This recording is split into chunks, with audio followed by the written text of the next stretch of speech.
Good evening, Professor Beaver. My name is Christian Gonzalez, and I'll be doing my screencast presentation on the activity monitor, which is basically the equivalent of Control Alt Delete on a Mac. So to start, where do I find it? That's very simple. It's not too hard to find. I can hit the launch pad.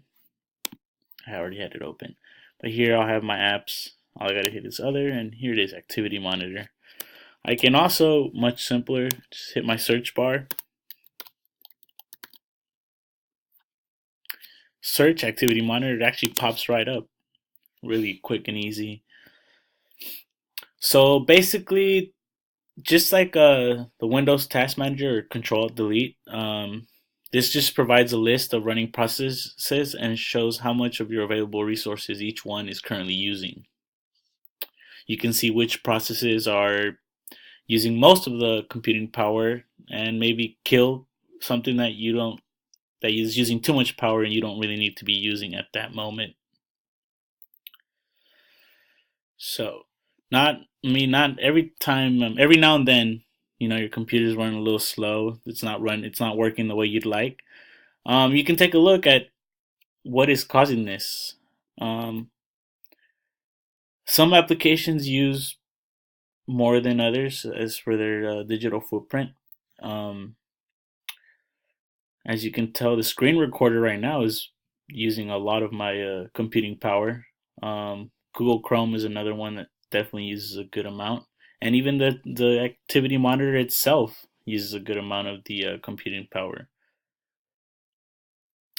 So say I'm not using Spotify at the moment, and I want to quit the application because I feel like it's slowing down my computer. I mean, it's not really right now, but let's just if that was the case, we just hit this I over here, and we just hit quit.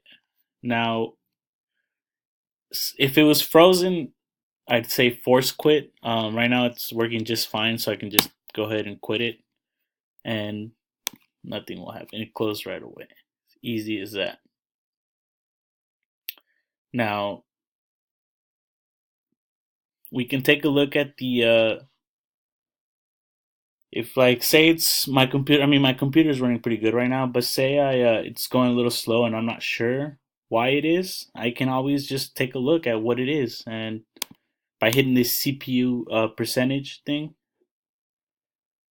and I already had it set up, but it shows me right away what's using the most. Like I said, as of now, it's the screen recorder I'm using to make this screencast video.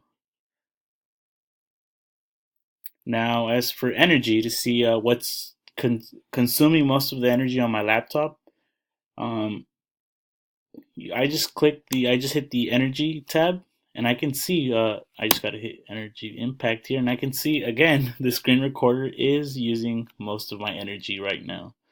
And then right behind it, the activity monitor. I can see this helps to see what is impacting or killing my battery. I can quit the apps that I feel are using too much energy at the moment. Another neat thing about this activity processor is I can actually track down where exactly all the apps are located on my computer, like exactly where they're at. It's very easy. Say I already know where Google Chrome is on my laptop. We'll just use it as an example. I just hit Google Chrome, hit the little eye, and then I just hit sample, let it load. I'm just gonna take a look at the path here, and this is exactly where that application is stored. If I want to get rid of it, or I just wanted to know where it was at, there it is, the path, exactly where it's at. Here we go. So basically that's a very broad overview of my activity monitor. I didn't know much about it before. Now I know a little bit more. It's definitely going to help me monitor my computing power a little bit more. Um, and well, it'll give me an idea as to why it might be running slow or why the battery life is dying, which before I actually had not much clue about. So that'll do it for my video. Thanks for watching. Good night.